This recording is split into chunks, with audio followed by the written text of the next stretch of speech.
Every time I open LinkedIn and just I saw your posts and just scroll down, open show more, I couldn't resist just to see what's happening and read it till the end.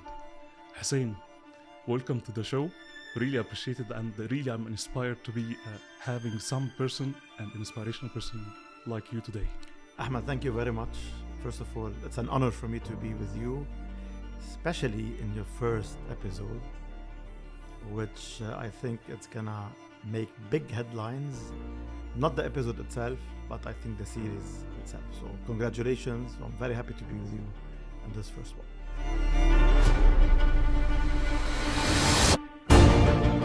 Thank you so much, Hussein. Hussein, I believe that there is always a reason behind anything. And with your inspirational content and inspirational personal brand and authentic personal brand that you built it on LinkedIn, I believe there was a story behind it and there is a reason behind it.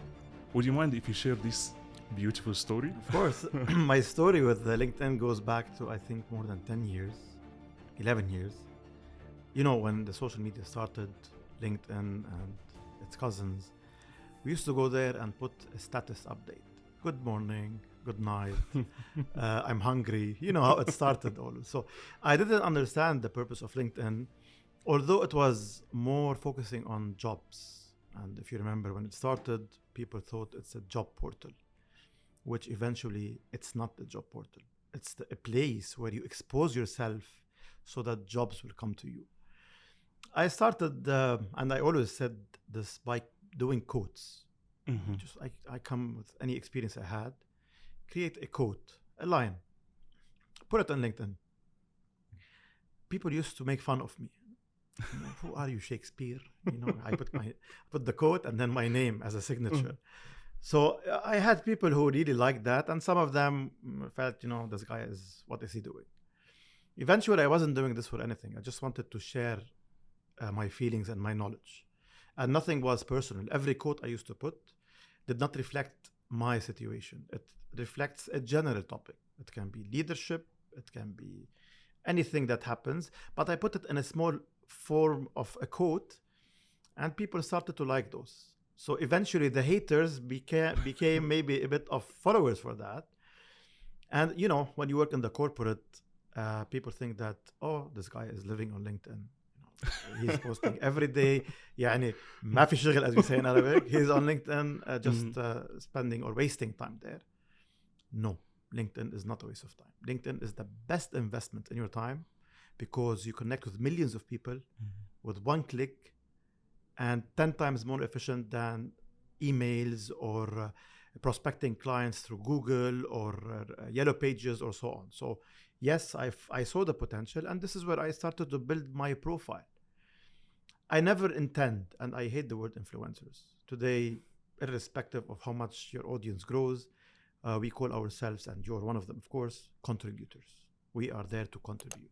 We're not there really to be called as influencers, because you're not there to influence people. You're there to inspire people.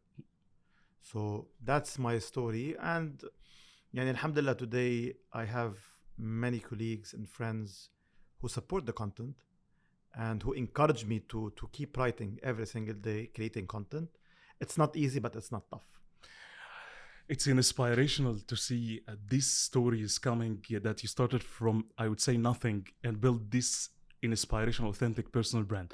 Where you faced some struggles in just posting on LinkedIn during this period, I would say, from, let's say, from bosses, from people around you, anybody just close to you, what were their feedback and how did you deal with them? That's a very good question. I had the couple of types of bosses across my whole career. The majority were with, one of the top bosses I had, and he was the real inspiration for me to continue, is he used to see me online, see my posts, and tell me, bravo, you're building not only your personal brand, you're reflecting the corporate brand which you represent through your personal brand. So this gave me 10 times the power to continue. Of course, I had to turn a deaf ear to the people who say, Sure, you're promoting yourself? No, Habibi, I'm not promoting myself. I'm there to promote the company I work for, the brand I work for, and yes, me as part of that company who can add value, who can really support anybody who is there, who's looking for that brand. But in principle, it helped me to build my name. Again, your personal brand, Ahmad, complements your corporate brand. I had not bosses, some people within management teams who were offended. This guy is too loud. Okay, so what? I mean, what does this affect you? It's a positive thing. But sometimes the human nature, some people don't like it because they are not social. They're not socially oriented. Few people may be jealous from you. I mean, it can happen. And why him or her and not me? And eventually you see them after a month or a year or 5 years trying to do the same. They wake up and see there is a value in that. There is no harm in being loud. There is no harm in connecting and networking. So I don't see any reason for any boss today to really put any roadblocks for employees. I used to encourage my employees and I used to tell them, I want to see you active on LinkedIn. But every word you say and every sentence you write is not only reflecting you, it's reflecting the corporate brand which you're holding on your shoulders.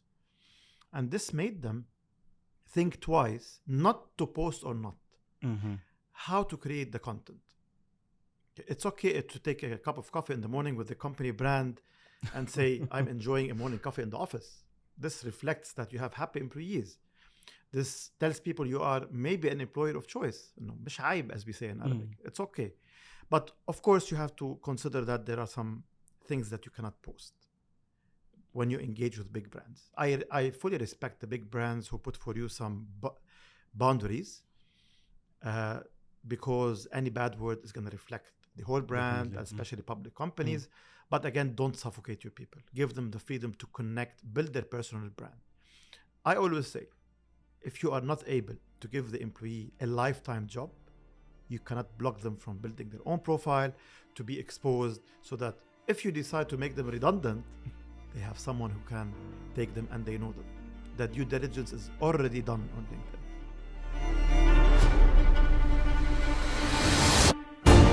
With those people that you were just mentioning them, I feel that sometimes, when you start to build your authentic personal brand on social media or LinkedIn, there are some jealous people, right? Can you tell me one of the situations that you felt and maybe that you felt that it's self-doubt, no, I need to stop or just move forward? There was self-doubt or just a point that you say, okay, whether I will take it my way or I will stop? To be honest with you, yes. Everybody who starts creating a lot of content will have that, I'm not going to say fear, you worry about the toxic people who jump on your posts and shift completely the topic into something else to create trolls on your comments because they want to attract attention. I'm always with constructive feedback.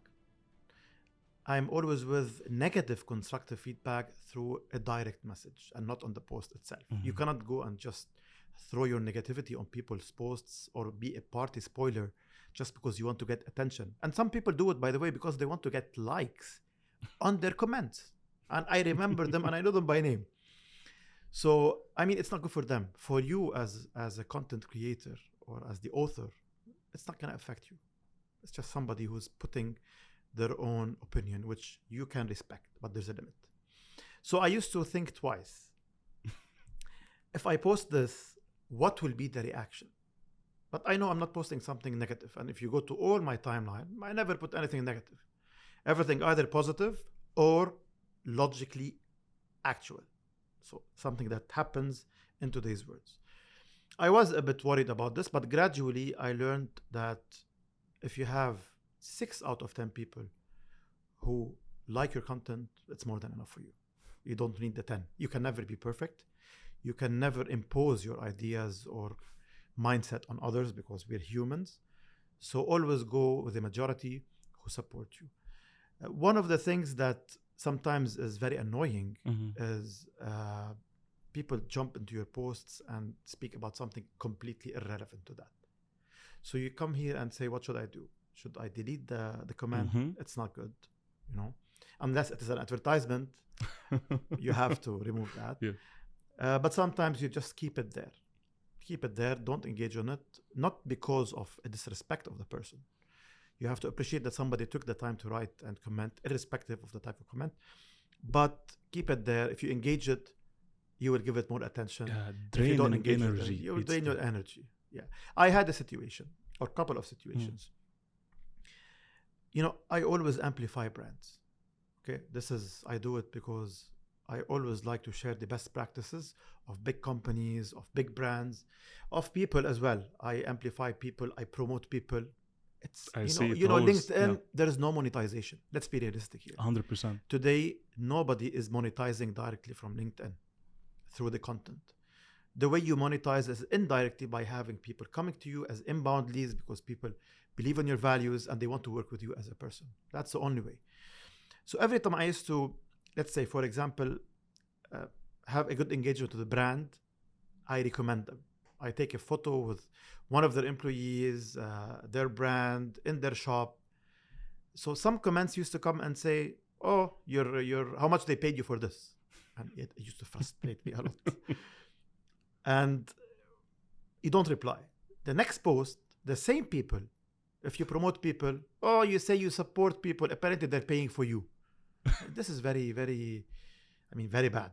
Because when you do something genuinely and you're authentic about it, and such people have that mindset, it's bad for them. It's not bad for you. And your followers are your best soldiers. Once I had a post 3 years back. Somebody went just to attack. That person had the mindset of attacking. And he wrote a very negative comment. I left it. Apparently, the followers saw the comment. They ate that person alive. It became a big troll. And all of them, they come with you against that comment because it was not fair. It was very obvious that the intention of the person who commented was not good. So I didn't do anything. I call them your build this following and the connection between people. But these people who respect you are your lifetime friends. They understand you. They walk with you on the same path. So they are the ones who will take care of those issues. So don't worry. I always tell people, post whatever you like as long as you like whatever you post. So whatever you like, put it there. Be very selective in what you put. Don't put any negative things. I'm against bashing brands. I respect that many people do it. If you have a problem with any service of any company, you can go into LinkedIn, speak about them badly, and then you will see the account of that company apologizing, and then it will be resolved. Why do you want to do that? You can just search names of people who work there, send them a private message. You will reach someone. Why do you want to make a public post to bash a brand? And let me tell you why I don't really agree on this. A brand is not a combination of logos. A brand is hundreds of souls working under that brand. So you cannot go and bash a brand for a service failure, which will affect maybe hundreds or thousands of employees publicly. Something happened, take it private and fix it. You will not benefit. Okay, if it's the last resort, I can tell you this company, which didn't reply on private messages, nor on their social media, nor on the call center, you know what? They shouldn't be even at work. Existing. They should close. They should close. Exactly. Hussein, just you triggered something also in my mind. In such cases, you have a lot of, I would say, challenges when you started that. How did you deal when you have some, I would say, struggles with people that they're always jealous and they always, as you said, just put these comments always over the post? Are you just ignoring them, block them, delete them, or what's the action that you always take? Yeah, I was very cautious on this because blocking usually is not good. Okay, it offends the other person. But with time, I learned that this is my space. My LinkedIn profile is my virtual office and my virtual home. Everybody who visits my profile is a visitor. I respect that person. Everybody who wants to engage is like a visitor at home who's just picking his or her own apple or chocolate as if it's their own home. So they contribute. But crossing the limits, no. When people come and have poisonous, toxic, and unprofessional wordings and comments, you can delete the first thing. They do it again, you send them a message that you're crossing your limits. Please don't do that again. If they do it the third time, you can block. It's okay. You just remove from your way toxic people who can affect your mental wellness. Many people are afraid today to post on LinkedIn because of this. They just don't know what type of engagements. I tell them, go ahead and do it. You have the right to block anybody who crosses the limit, and it's okay. It's very much okay. But again, I'll give you an example. You know, I work in the delivery industry, and one of the companies, I put a post, and by the way, one thing that everybody notices, my comments are only enabled for my first degree connections. Why is that? Because usually for me, when I put a post, I want to deliver a message. I want to contribute. I want to share my knowledge. I'm not really there to collect likes or comments. So on LinkedIn in specific, many people who are not first connections, they can be followers or third degree connections or so. They just come there again and post things that are irrelevant. So why do you want to embarrass yourself and embarrass them by deleting that comment? So you limit it to the first degree connections. And followers, many of them I respect that either they send me a connection request because they want to contribute positively. And see here how the greatness of those people. They send to me a message. Hussein, I would like to connect with you because I want to contribute on your post. All right? So they want to write something really, again, nobody is forced to agree with you. They can disagree. But you notice that these people are respectful and respected. So you add them as a connection. And you know, in LinkedIn, you cannot add everybody as a connection. You have a limit. So you have to select your audience. 30,000 if I Yes, remember. and everybody else can follow you. It's okay. If they have any comments and they're not able to comment on the post, they will send you a message. Because they have, if you want to comment on a post, it's not because you want to expose that you are a philosopher. Because you want to raise your opinion. So you can raise it to the author if you're not able to comment publicly. Once you started posting on LinkedIn, I see definitely you have a huge maturity trends in posting or just the content itself that you're doing every day. What is this secret formula that you're always using? Because I'm asking you this, I always look at your posts and I cannot resist. Always there is a hook, there is something, there is a story behind it. What is this secret formula that you're using it? Very simple formula. Everything I write about or speak about happens almost to everybody every day. I'm very realistic in my posts. If you notice, I rarely put a link to an article or to, because people are really bored from this. People want genuine material. I'm sharing my knowledge because I have a passion in sharing my knowledge and experience. And the biggest example, I'm here with you today. And let's tell everyone, this is not a paid episode. This is, I really believe in you, and thank you. I would like to really share my knowledge and experience through your platform. So, and that's it in a nutshell. I create content based every day. I have 1 or 2 posts. I never have a problem in generating content because everything that happens with you is a content itself. You meet new people, it's content. You have a self-achievement, it's content. And no, it's not about showing off. It's about being proud of yourself, because if you're not proud of yourself and you don't expose yourself, you'll not be able to expose others. In principle, content creation is, I showed you on my mobile, I have hundreds of topics. In my notes application, I choose and select to diversify topics that people want to hear about.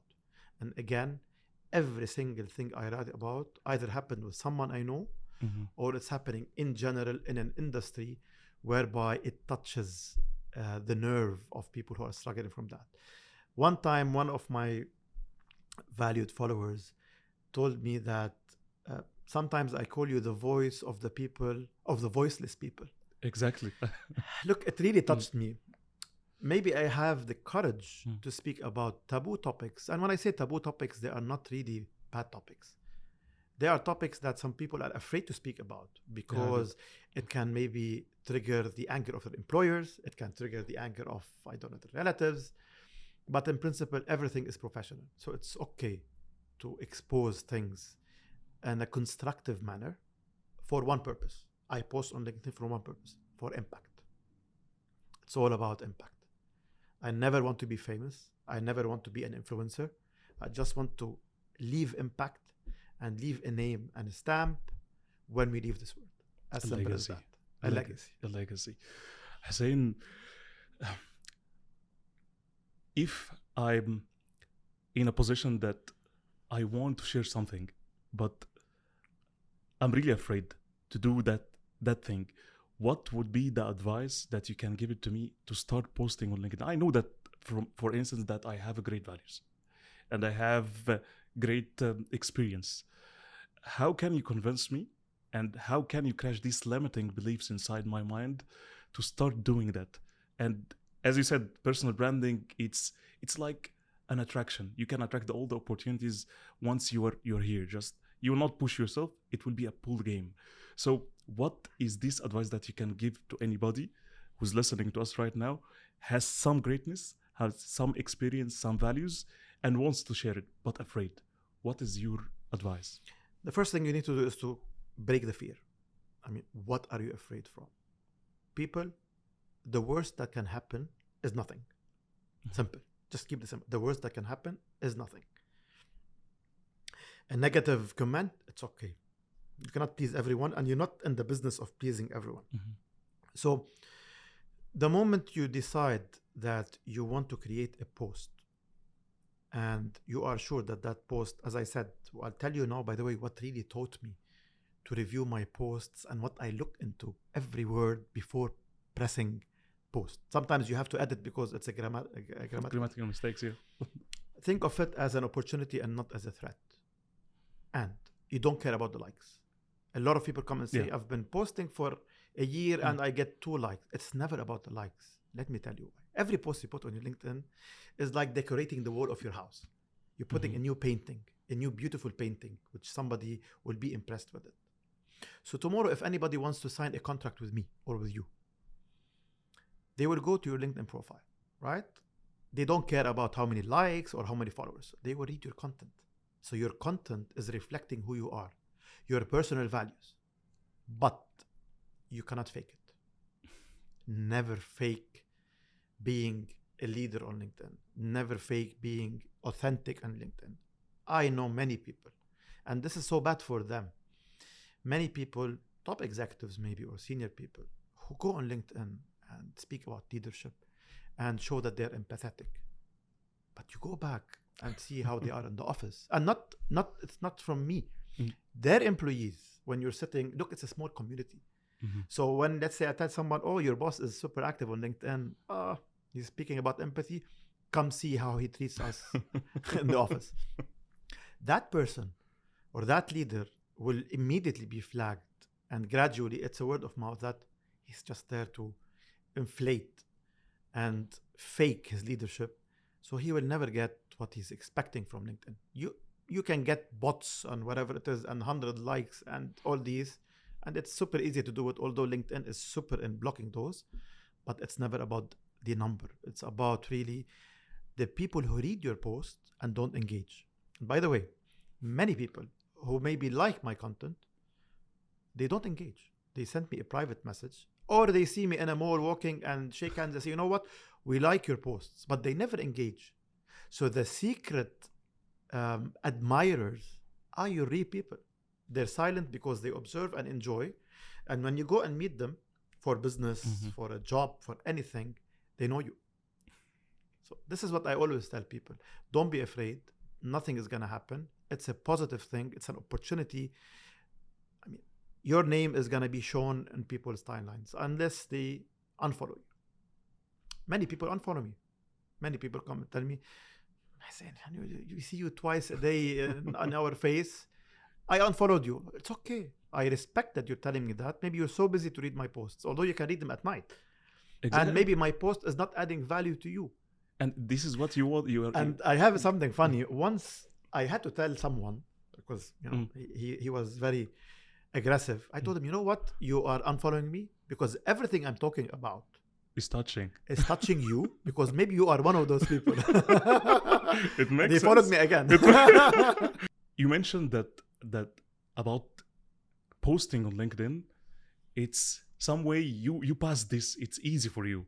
But now, if as I said, if I have great values, a great experience, and I won't post on LinkedIn, one of the biggest fears that I was also um, fearing and I passing through it is getting how my boss perspective or perception, how he will look at me, and maybe people around me, they will say that, okay, he's posting on LinkedIn, he has time, why he's not investing this time on, and if he is investing this time on his work, then he will move forward and he will get better and better in his career.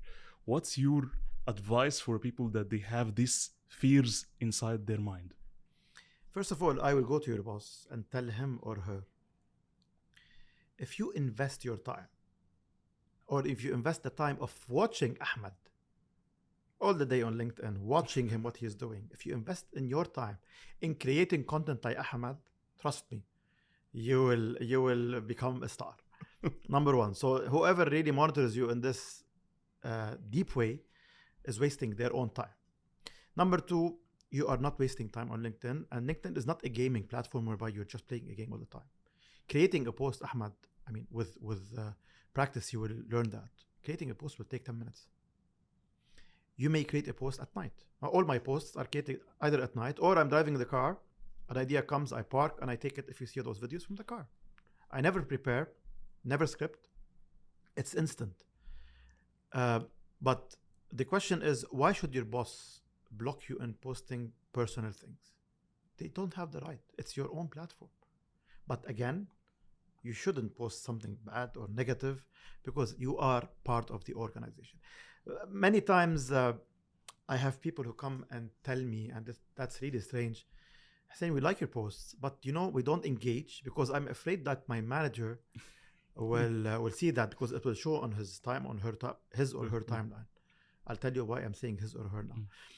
And then if, let's say, they're working with the competition, it means you're endorsing your competitor. Nah, it's okay. Even if I was working, let's say I was a CEO of a company and somebody is working with me, and then I move as a CEO for the competition. So my previous subordinates and friends, they like what I speak. It's okay if they like that. It's okay sometimes to encourage the other part of the industry and your competitors. You're not saying, we are better than you, or you are better than me. They're just liking the content. It may not be content about the industry itself, but that fear should really be waved out.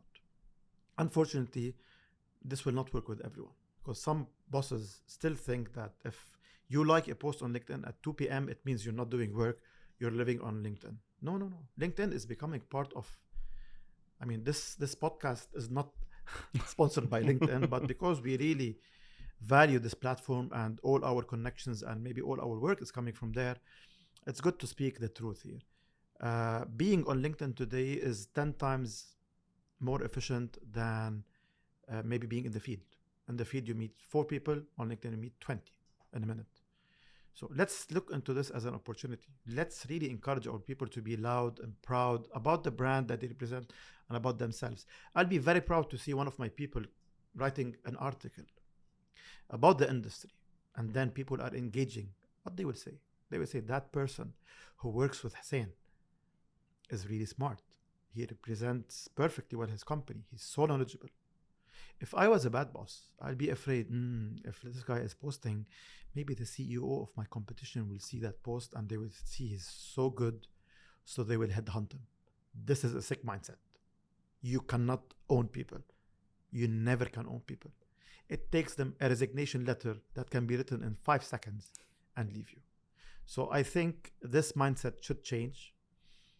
And I always encourage executives to be as well active on LinkedIn and themselves.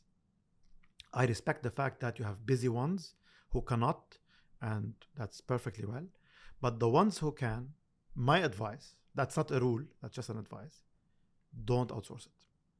Don't go and let someone write on your behalf and then post. Why?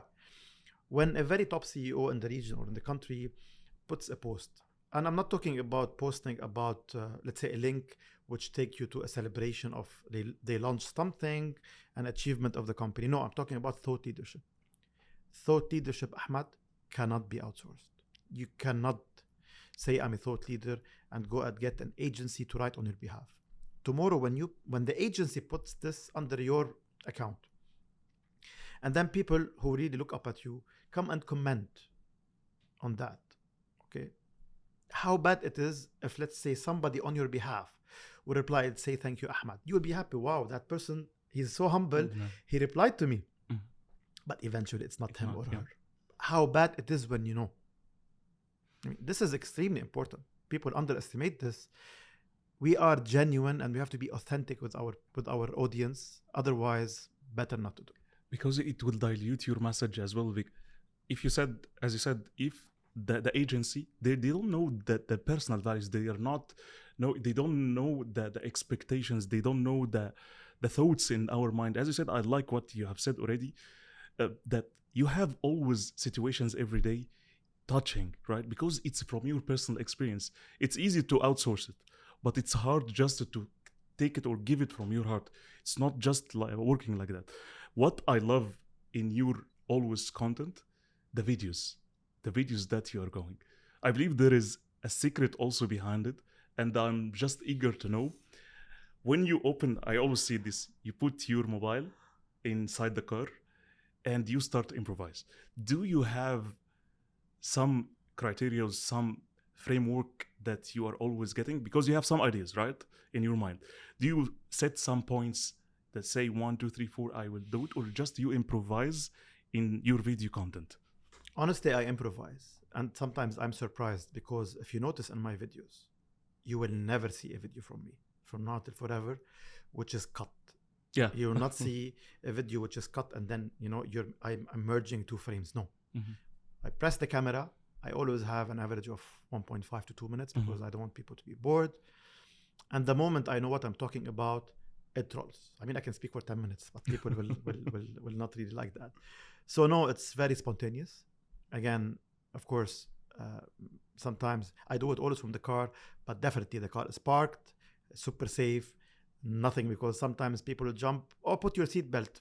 Habibi, I'm stopped. I understand that, but the car is stopped already, so there's no risk sometimes in the parking. So I do it in a very safe manner. The toughest thing is not the content. Fixing the camera. Because sometimes the mobile is more heavy than than the holder. And I had a lot of funny stories. Maybe someday I will make a video about the failures that happened. I do a video, so passionate. I speak everything. Yes, that's it. Before I conclude, a truck passes by with a very loud noise. So it spoils everything. And that's why I told you I don't like to cut. So I can really cut and redo it again. I prefer to have it very, very authentic. Yeah. Do you think that authentic videos is better than just edited video? I don't want to be judging here. I mean, every circumstances are really understood. But me personally, I don't do it. Because, again, when you are spontaneously talking about a topic, it shows that it's coming from within. It's not really prepared. It's not, I went to ChatGPT and told her, tell me how to speak about this. And talking about ChatGPT, it's a great technology, but I personally believe nothing ever will replace the human touch. Agreed. Nobody can convince me. It can be faster than you, more accurate than you, having better grammar than you, but never more passionate than you. It cannot be more passionate than what you say. 100%. Hussein, do you think that your personal brand and posting on LinkedIn were one of the biggest reasons of founding PLUG MENA today? I think yes. I give all the credit to the people who believed in me, because starting a new business is not easy, as we say, but it's super exciting. I'll give you also a nice story, because I think this is all about storytelling today. When I did before launching PLUG MENA, I did a survey, a poll. Okay, although I'm not a big fan of a lot of polls that come and say, what do you eat, ice cream or cake? But the polls that you want to grab information to help you in making a personal decision, which means you're trusting people. So I did the poll. And because I'm commercially minded, I love sales. I said, that's how I can also capture my leads. So I put the poll. I said, I had at that time a lot of offers to go back to the corporate as an executive or to open PLUG MENA. So I did a poll. What do you suggest? To go back to corporate or to go on my own and open my company? I can't remember the number, but I think around 70% were with to open my company and 30% go back to corporate. It got around 800 votes. So 70% by 800 votes, that's around 500 people. What did I do? I went to them one by one. I took a screenshot and I got, on the iPad, I started to mark the ones who told me, open your business. So Ahmed was one of them. You told me to open the business. It means you want to support me in that. So if you work in a company, which can be my customer when I launch, I'm going to come to you and tell you, listen, Ahmed, see, you told me, encouraged me to open my company. Tfaddal, give me business. So a lot of people really encouraged that. And today I'm really grateful for a lot of people who really come as inbound leads. They want to work with me because they believe in what I do. They know me personally.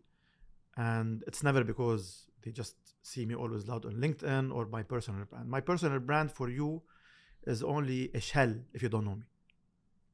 But the people who know you and know that you walk the talk are the ones who will trust you forever. So everybody can create a shell, but until they know you, until they sit with you, until they meet you and see who you are, then they will put a stamp and say, this leader or that leader is authentic.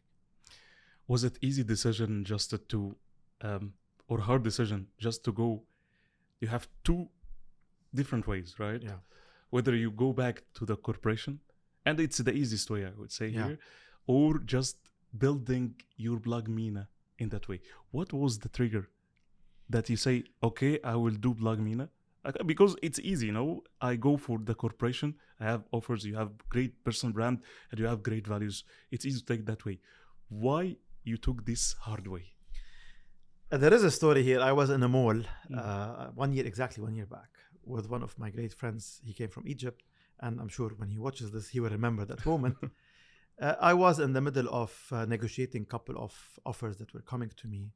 And I was, you know what, khalas, I need to go on my own. I need to really start being independent, building something like everybody else, going into entrepreneurship. I mentored a lot of startups. It's time for me to mentor myself as well. Why not? So while in the mall, I got a call. And by the way, the PLUG MENA's logo was done by one of my mentees. Okay. And also she's watching this. Her name is Nancy. She did for me the logo as just as part of, contribution. And I came up with the name. So I created the logo and I bought the domain first. And sorry, before I tell you the story, every time I sit with people today who want to go into entrepreneurship, I tell them first thing is go to GoDaddy, buy immediately the domain, have the name. This will give you attachment to what you're building. Make the logo, put them on the shelf. You almost have half the company. You're almost there. So this is really what triggers you and gives you the excitement. So I had the logo, I had the license, and all I needed is to have the courage to go and say, khalas, I'm not open today for corporate. I need to build my own. And of course, you cannot close your door for corporate because God forbid, if your business crashes, then you have to go back to corporate. So keep the bridges always up and never say no for opportunities. Explore and assess. So I got the call. And that call was a bit disturbing for me. After negotiations with one of the companies, I didn't really hear what I wanted to expect from their expectations. So we did not really click. With all my respect to them, of course, I said, you know what? I looked at the guy, told him, listen, I'm going to launch now. I opened LinkedIn, right? I had the logo. It was PLUG MENA, as if you're tearing a paper, so revealing the new brand. And I put it immediately without thinking twice. I said, let me do it. And there is a witness for that. I think that was one of the most important moments in my life. And I will never regret it. I had a feeling that I will never be alone. I know that many people will support me. not because it's a charity thing. They want to support me because they know me and they know that we can add value together. So, and within, I think, 3 weeks, I got my first contract. MashaAllah. And those people, I'm going to speak about them in the future in one full episode. And I will show the first invoice. If you were telling me about something now, the Yes. first invoice, when I invoiced my client and I got paid, I mean, I wanted really to go and hug that person. It is a great feeling to have that first payment. And then things started to roll. And today, I'm very, I mean, thanks God, everything is moving in the right way. I'm selective in my partnerships because I will never go and charge a client based on zero value. Many times I have to tell clients, you know what, let's break up because you're paying me and you're not utilizing me. So I cannot continue like that. It's not good for you.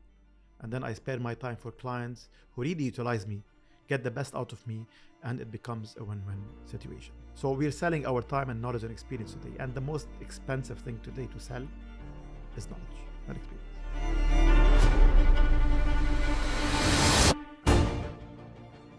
If there are entrepreneurs that were listening to us right now, or just corporate leaders who are listening to us right now, and they want to start their way of greatness or just start sharing on LinkedIn, what is the baby step that you can tell them to start posting on LinkedIn?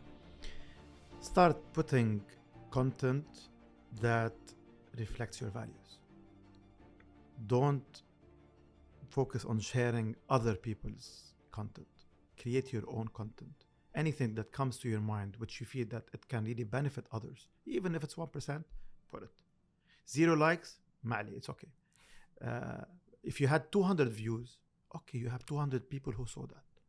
Out of those 200, maybe one of them can be an employer, or one of them can be a customer, or one of them can be a partner.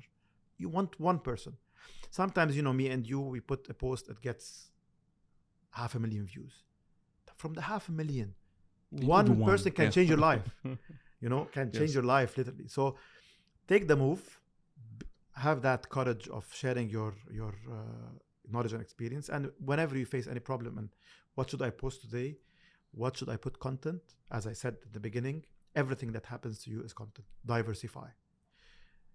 Amplify good people. Promote good people. I mean, if you are in a restaurant and you have great service, speak about it. Take a picture of that person. It will benefit the brand because they gave you a good service. And it will benefit that frontliner who really was dedicated and made you happy in the experience at their premises. If you are a manager, it's okay to do the same with your people. Just come and take a picture with an employee you're happy with and speak about that employee. It's fine. But again, genuinely, not because you just want to show I'm a good leader. You may be, I don't know, sometimes even during personal life, the biggest thing you hear is, and people are scared about this, this is not Facebook. Many people avoid putting selfies. I'm not talking about cheesy selfies. I'm talking about professional selfie, enormous selfie. It can be while you're in the gym. You speak about how it's important to really exercise, how your body health is reflecting to your mental health. It's fine. You can be, let's say, going into a meeting in front of a big brand, proud of it. You can be in an exhibition and you take a picture that you're there and you're meeting great people. Kaman ma'alishi, it's okay. So in principle, even you, the kids, sometimes it's fine to show part of your personal life if you like to. People want to see your personal life. In Arabic, we say, mish aib. It's up to you if you want to expose these things, but with limits. Sometimes cheesy posts will really turn off people, offend people. So balance it. You can be personal, you can be professional, and don't follow only one path. Some companies as well, they manage the accounts of their people. Many companies, not one. Many companies, they manage. So Ahmed posts, but it's not Ahmed. It's a bot that really, okay, it's fine, but this is only promoting the company. This is not promoting the people. And people want to promote themselves. Your safety net is your audience. Nobody other than your audience. For the future, for your career, whoever is going to hold you when you fall is the people who are watching you and following you and believe in you, not the ones who are paying your salary today. صح? Right. Because when you require a safety net to hold you, somebody may have thrown you. So whoever have thrown you was against you building your personal brand. So build your personal brand, take that step, and I'm available as a complimentary. Anybody who wants any advice on this, me and you and all of us who are contributing can give them some advice and put them on track. Again, part of our corporate social responsibility or individual social responsibility. Thank you, Hussein, so much. Really, I appreciate your time. I know that you had a lot of things, but you came today.